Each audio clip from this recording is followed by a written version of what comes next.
to the BJ Show. Let's rock and roll. Rock and roll. Come on, everybody. Let's lose control. Grand never wants to follow. Yeah, ready for the ride. It's the BJ Show. BJ Show. It is the BJ Show. Today's date is Monday, August 18th, a very interesting day in my life, and we'll talk about that in the B block. But there's an interesting thing that's happening this morning.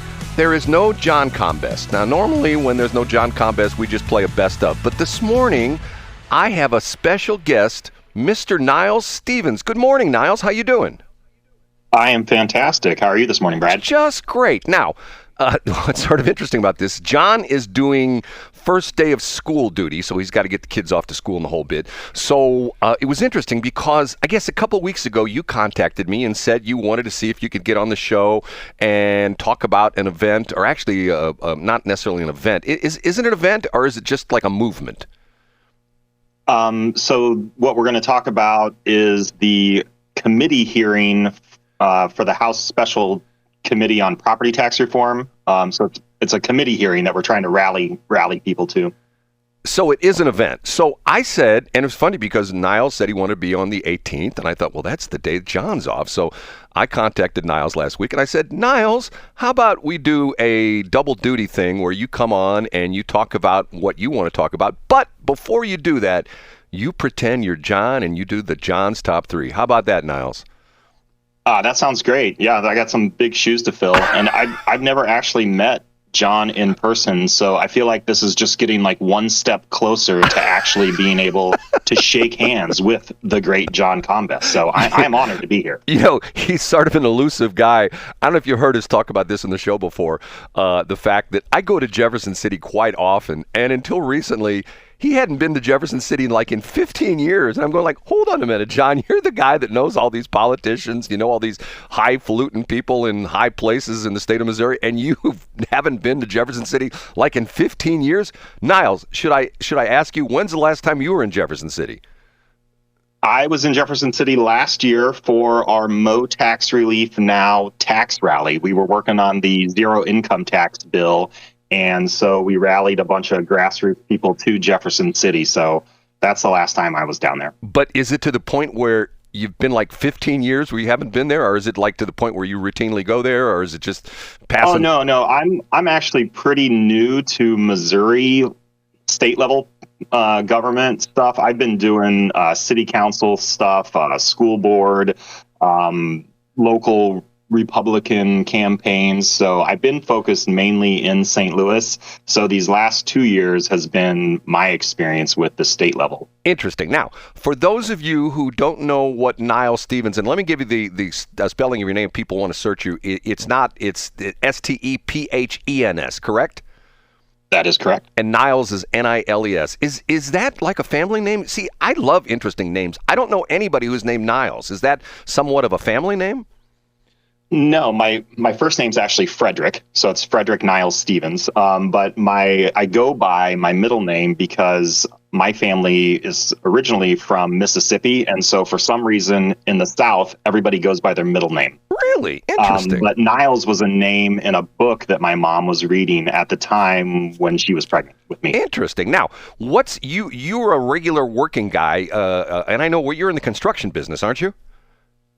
Yeah, I have been managing a high-rise window cleaning company in St. Louis for 20 years. And so, yeah, I'm blue collar. I have about 30, 40 employees that I manage at any given day. So we hang off all the skyscrapers in St. Louis. Do you know about my hanging off of skyscrapers? Do you know about this weird part of my history? You've hung off a skyscraper? I've done 13 times. I've done over the edge where you rappel down the side of buildings for charity. And matter of fact, I've done the Four Seasons Hotel, 289 feet. We did the Hyatt, and then I've done Jefferson City, and I've rappelled off the top of the press box at the Arrowhead Stadium in Kansas City.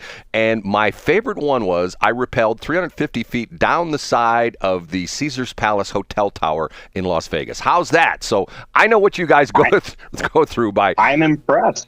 impressed. Most people see us and they can't believe that we're hanging up there. They think all of our crew is like some kind of superhero, and they're like, "Oh man, I bet you make a lot of money doing that." And then they're sorely disappointed when we tell them no, not so much. Yeah. Well, a lot of jobs people look at that, and then you see the ball players who hang out in the dugout and sit out in the outfield and make what $20 million a year, and your guys are hanging off of buildings and they're not driving around a Mercedes, are they? No, but we treat them well, and we've got a really good staff. So I obviously like it. If I've been here for 20 years, so. There you go. It's kind of a weird, unique job, but it's cool. So let's get into the top three. We started off, Niles, with this guy. His name is... I'm Casey Kasem. And what we do is we start off with... In third place. And that's your cue to take off. All right, I'm ready. Was that the cue? Yes, it's your turn now. I'm new to radio, so... all right, number 3... Let's go with the state fair. So last week, John had a lot of stuff up on the state fair, but there's still a story up today about the state fair. So we have the 4-H president for Missouri is Kelsey Carter. She hails from Montrose in Henry County, and she has told the Missouri Net website that one day she is going to pursue a career in politics. And so who knows, if you read this story, you might find the future governor or future congresswoman for Missouri coming out of the Missouri 4-H program. So, but my question for you, Brad, is have you been to the Missouri State Fair before? I've never been to the Missouri State Fair. John and I talk about this as well, too. I've never been. And with our involvement in the radio station in Washington, we used to do the Washington Town and Country Fair all the time. We've done like the Warren County Fair and the St. Charles County Fair and the Franklin County Fair. But I've never been to the Missouri. Have you been, Niles? I have not, but when as I said, I'm just getting into the Missouri state level, and apparently it's like a rite of passage, or you have to do it. The governor's ham breakfast is a big deal, but no, I've never been. I'm definitely going to go in 2026 now that I've seen, that you have to do it. I'm from the Springfield area, so we went to the Springfield Fair, and I was always a fair fan. So one of my favorite things that we did at the fair when I was growing up is we got some of those free stickers that they hand out. So everybody gets the stickers, and we covered up the W and the O in front of the women's bathroom. And then we put another one in front of the men on the men's bathroom. And we just sat there and laughed as people were confused about which bathroom to go into. And I didn't realize this at the time, but maybe we started some of the bathroom confusion back then. I don't know. How long ago was that? Is the statute of limitations up on that so that you've now... Yeah, I hope so. No, that was 90s, early 90s, mid-early 90s maybe. I don't think my brother also did karaoke there. He did the worst rendition of She Talks to Angels you've ever heard. So that's what I remember about the fair. I don't think they're going to get you for that. Okay, let's move on to number 2. Here we go. Number 2. Up a notch to number 2. And you take off on that one, Niles. All right. We've got Senator Eric Schmitt, Missouri's favorite son, talking Trump Putin on Fox News. And of course, the Democrats, whenever President Trump does anything, they're coming out of the woodworks and just calling him the Kremlin kiss. And I don't know if I can say this on the radio, but it's the A word.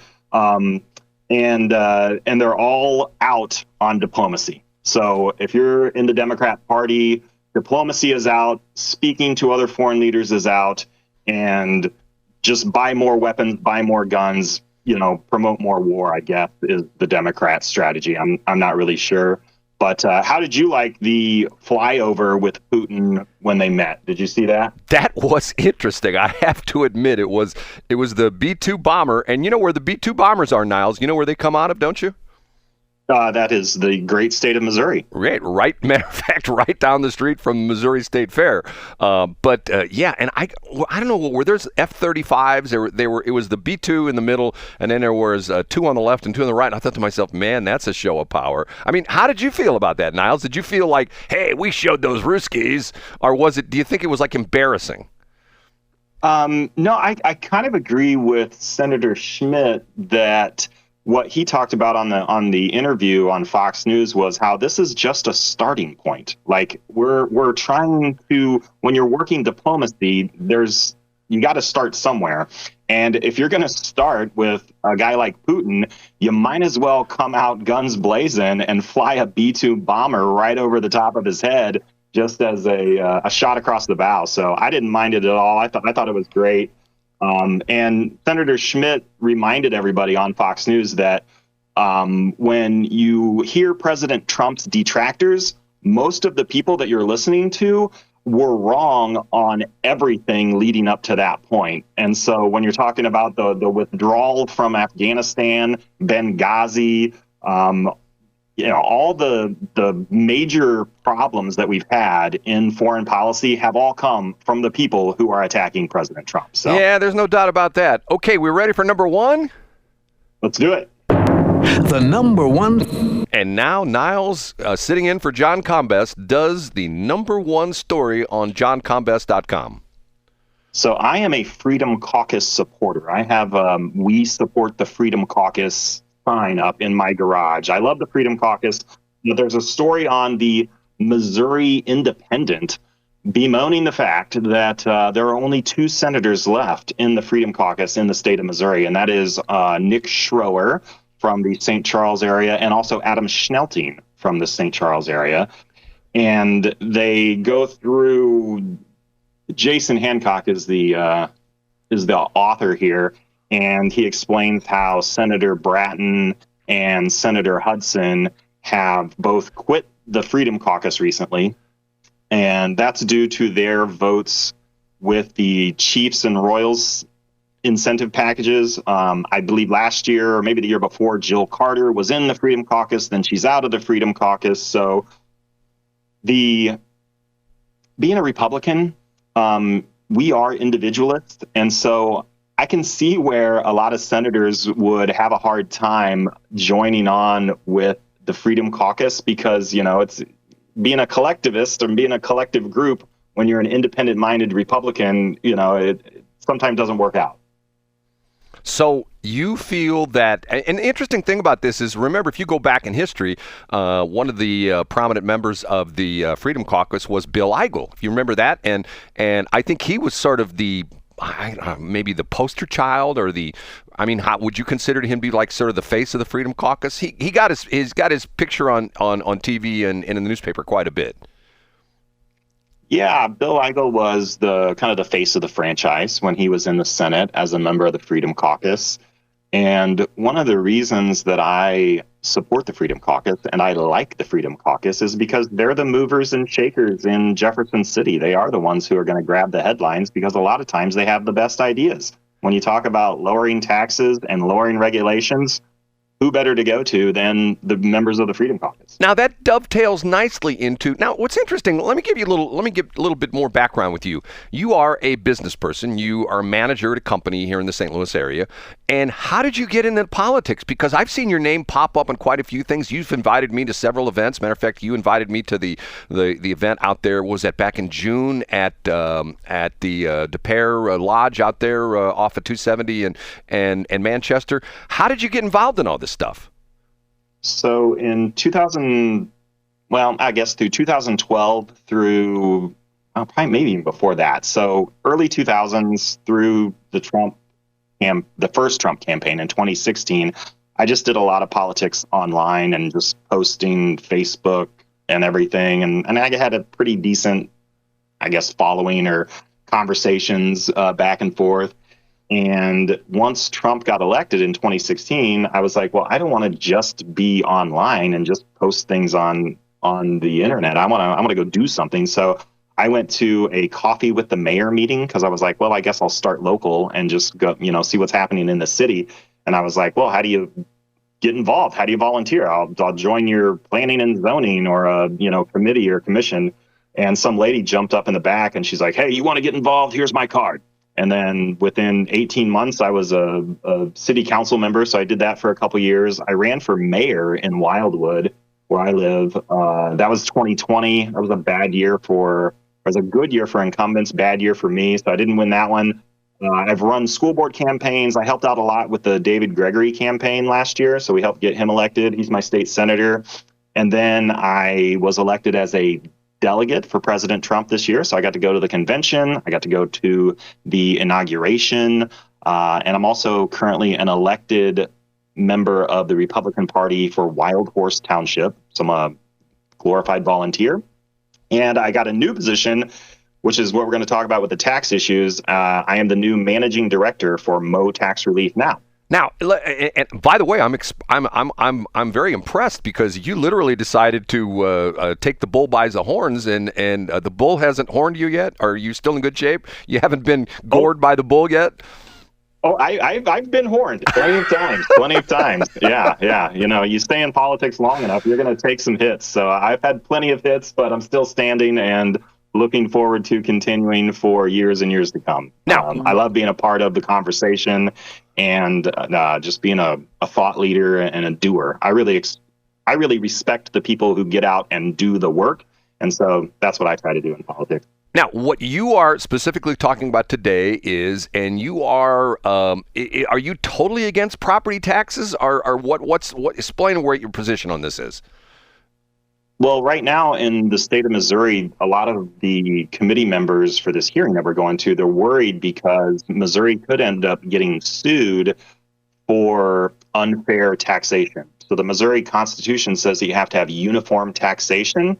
And in the state of Missouri right now, property taxes are just all over the board. It's nuts. You have some places where you're paying $1.70 or 1.7%, other places where you're paying 40% on your assessments. We have some areas of the state where assessments are done correctly and you have certificates of value. And then you have other areas of the state where you don't know what the true market value of a property is. And so you see very disproportionate taxation going on in the state of Missouri.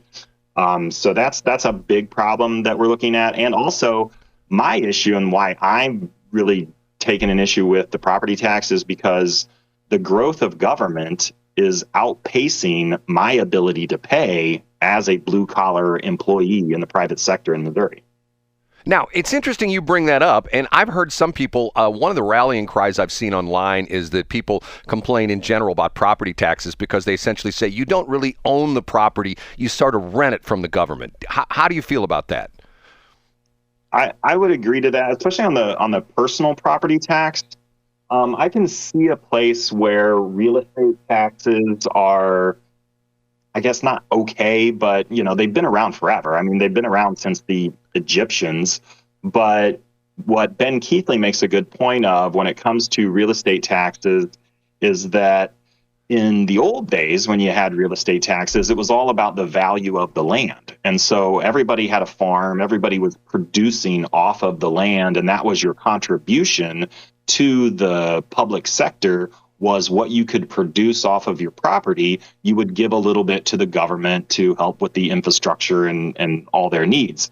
These days, like in my house, I'm in the suburbs of St. Louis County. My home is not producing anything, and so I'm just living there. And we're renting from the government. So Ben Keathley does a great story about why he did the senior property tax freeze and about this woman named Jenny that he met, and she ended up paying more in property taxes over her life than she paid for the price of the home. Well, John and I have talked about this, and one of the things that frustrates me is that there's a running gag that John and I go back and forth. Do you know who Dave Schatz is? Does that name ring a bell? Yes, former state senator out of Franklin County. Right. He's the one that put in the gasoline tax where I think it goes up every year it goes up 5 cents. But the deal was, hey, if you don't want to pay the tax, just file this form and send us all receipts every year where you give back our money. So in other words, what they're doing is they're making it tough for you. They're putting a tax in, but they're essentially, well, it's not really a tax because your money back, but they're making you jump through hoops. I have two friends of mine, and maybe you've experienced this as well too, who are both, senior citizens and own property, and they went far to try to get the senior citizens things, and they were told to, they both live out in the West County, probably out near you, and they were told to go to the West County, St. Louis County office there in Clarkson, you know what I'm talking about? Yes. And they weren't allowed in the building. They had to stand out in the parking lot. And in 110 degree heat. Right. Yeah. And I'm thinking to myself, here we go again, jump through hoops. The same thing, I have friends of mine that live in St. Charles County, and they talked about the fact that the place was packed and you had to wait in line. I'm thinking to myself, okay, we have an online society right now. Why doesn't the government just make it to the point where you just go online, you pull up a form, you check some boxes, you take a picture of your deed of your property, whatever, you send it in, and it's done. Why are they making it tough? Because you know why? They don't want you to not pay the tax. Is that what it comes down to? Absolutely. They're going to do everything possible to get every last dollar out of you every single time. So yeah, they could go through a third party, just get with AARP, let them tell you who's a senior and who's not. You could check a box and it could be retroactive where you could go after people who lied on their senior property tax. There's any number of ways they can do it. When they were installing the senior property tax in St. Louis County, Sam Page came up with this just crazy number that it was going to cost them just millions and millions of dollars to implement a tax, decrease. And so, yeah, they make it as difficult as possible. Their need for money is insatiable. Now, the counties come. No, I'm not to the county. The state, the hearing that you're talking about, when is this hearing? So we need all of the grassroots supporters and anybody who's had a horror story with property taxes to come out. Bring your torches, bring your pitchforks. We're going to go to Clayton, Missouri. That's 5:30 p.m. It's at 50 Gay Avenue. It's called the Center of Clayton, and that is Wednesday, August 20th. So this Wednesday, 5:30 p.m., 50 Gay Avenue in Clayton. Now, is this a hearing put on by the state, or who's involved with this? Yeah, so Speaker Patterson, his county in Jackson County, they've seen their assessments just go wild in the last couple years. And so he put together this special interim committee on property tax reform, and they've gone on the road. And so they've had meetings in Lebanon, in Jefferson City, in Kansas City. And so this is the St. Louis turn. And I believe there's two more after this in mid-Missouri and again in Jefferson City. But this is our turn in St. Louis to come out and tell the committee what you feel about the property tax system in the state of Missouri. Now, is there a website that you can refer people to where people can get more information if they're driving, they can't write this down? Sure. They can go to the Missouri House website, so the Missouri House of Representatives, and if they look up the Special Interim Committee on Property Tax Reform, they'll find the information on there. Also, they can go to motaxreliefnow.org. That's the organization that I work for, motaxreliefnow.org.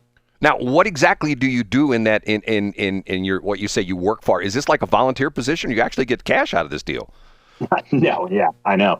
No, volunteer. Again, no, I'm a volunteer for the organization, and we just do things like this. We want to advocate, we want to lobby, we want to organize, and so we do our tax rally in Jefferson City. We organize people to come out to meetings to learn more about the issues. We educate, so we go around to a lot of the Republican clubs, the pachyderm clubs. We do testimony at these public hearings. So our founder is Dennis Ganal. He lives in Chesterfield, and so he does a lot in the Chesterfield area. And then we also have a statewide network. And so this year, while he brought me on, was to expand that statewide network. So we're going to try to get more people involved in all parts of the state. So the Boot Hill to the northeast, the northwest, we need to get everybody on board to make Missouri a growth state and to make Missouri a destination state. We're getting left behind by places like Texas, Tennessee, Florida. And so those states are successful because they're low tax, low regulation, and that's what we want to do for Missouri. It's gotten crazy with the fact that you see all the companies relocating to Nashville, and and to be honest with you, Niles, I've lived in the St. Louis area all my life. I've always been frustrated by the fact that if you look at where we're at, the St. Louis area is really like in the epicenter of transportation in the country. We have all these interstates coming into St. Louis. We have 70, 64, 55, 44. We have the Missouri and the Mississippi River, and we have all these train tracks and things like that. Why aren't we the transportation center of the United States? Instead, we've got an airport that's not doing so hot, and yet they want to take our tax money and tear everything down down and build a new terminal when there aren't that many people in the terminal to begin with? I don't get it, Niles. Can you explain it to me?